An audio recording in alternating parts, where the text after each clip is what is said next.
Okay everybody, apologies for everything being a bit of a mess. This is just me like knocking out a quick video right now because I've got a bit of time, so I can. Heck, I'm still logged on. That was a mistake. Let me quickly log off and then I will talk to you in a entertaining and constructive manner about important matters.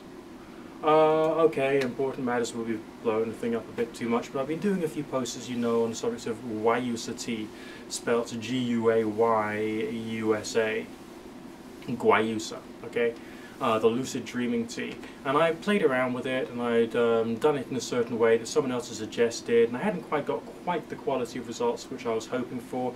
And then there's this other guy on the internet who's been watching my stuff, and this guy is a little bit more of a connoisseur of the lucid dream. My investigation goes in other directions. He focuses more on the lucid dream itself, a keeper of a dream diary and all other kind of fun, unusual, weird and wonderful things. And pretty much just as skeptical as I am, okay? So someone who I resonate with quite well. And he's tried Guayusa, and he's tried it in a different way than me. Okay, because apparently there is within the lucid dreaming circles, of which I'm not, 100% initiated in, and I still haven't got that crap off the lens of my spectacles. I was making a chocolate-based kind of like milkshake with homemade soy milk and raw cacao and dates, and the flavour was okay but a bit bitter, but I managed to get the friendly soy milk all over my glasses for some unknown reason. Right. So this method, which this guy Josh has come up with, or has discovered, is when you wake up in the dead of the night, then you have your Guayusa tea, then you go back to bed. You've got to come downstairs still groggy and have the tea already made, and then chug it back, and then get back to bed and when you're still groggy, and then you sort of like fall asleep before the caffeine's had a chance to kick in. And then Josh used that amazing phrase which I typically have this kind of like allergic reaction to. You know what that phrase is, don't you? Of course you do. It's that phrase, "It works." Now, that's okay. Why is that okay in this particular case? Why? Because he's not talking about burning a candle on Tuesday afternoon at 3 o'clock when it's a gibbous moon on the 4th I don't know, blue moon of the whatever, and then saying it works when someone says, will that cure me of cancer, which people out there actually do.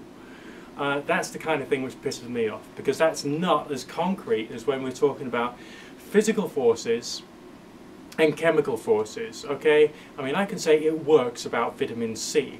And having a bad cold, because I've been suffering from bad colds and I've been having vitamin C and it's helped. Or, I can buy an expectorant from the chemist and I can buy it, and to the most part I can be pretty sure it's going to work and do its job.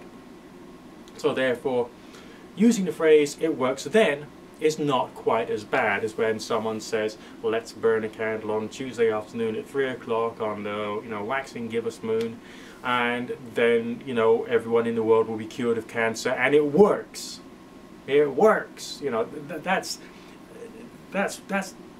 proper superstitious pagan thinking. That's at its worst. Okay, that's like not just neo-pagan thinking of today. That's like ancient, like primitive, eating fly agaric every single day since the day you were born kind of thinking.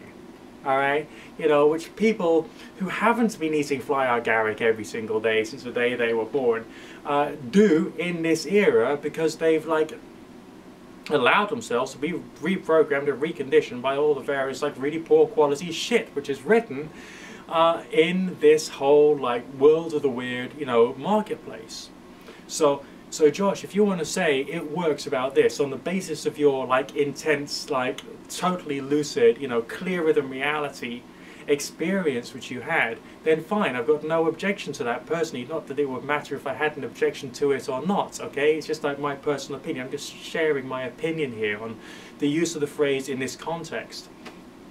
And now you shared with me this kind of like, what do we call it? Awake then back to bed method. And apparently people who are doing the lucid dreaming thing, they might set their alarm clock for like, I don't know, sometime in these small hours, 2 o'clock, 4 o'clock, something crazy like that, okay?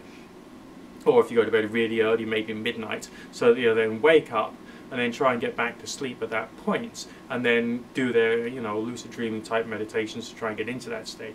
But in this particular case, you've got a jar of Guayusa tea, you know, beside your bed, ready to go. I can use one of my food preservation jars for this, okay?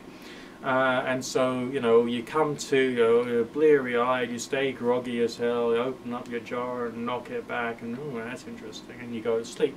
And then, of course, you know, down the rabbit hole. Okay, now, I've never done it this way, but, well, not within my memory. I don't think I've tried it this way before. So I'm going to give this a go, and obviously I want you guys to wish me luck. I'm going in, and if you see me holding up a fob watch and saying, yeah, "Have you seen a rabbit?" then it's even weirder than that. Okay, then it's even weirder than that. Everybody, look after yourself, keep cool, don't go crazy, stay experimental, philosophical, logical, rational, and don't you dare get all of these colds which are going around, because the ones I've had, I've been getting colds on and off since the summer. That's why I've gone organic now, okay, because I'm hoping that that will, like, you know, phytonutrients express throughout the whole body, you know, and get myself on track. Speak to you in a while.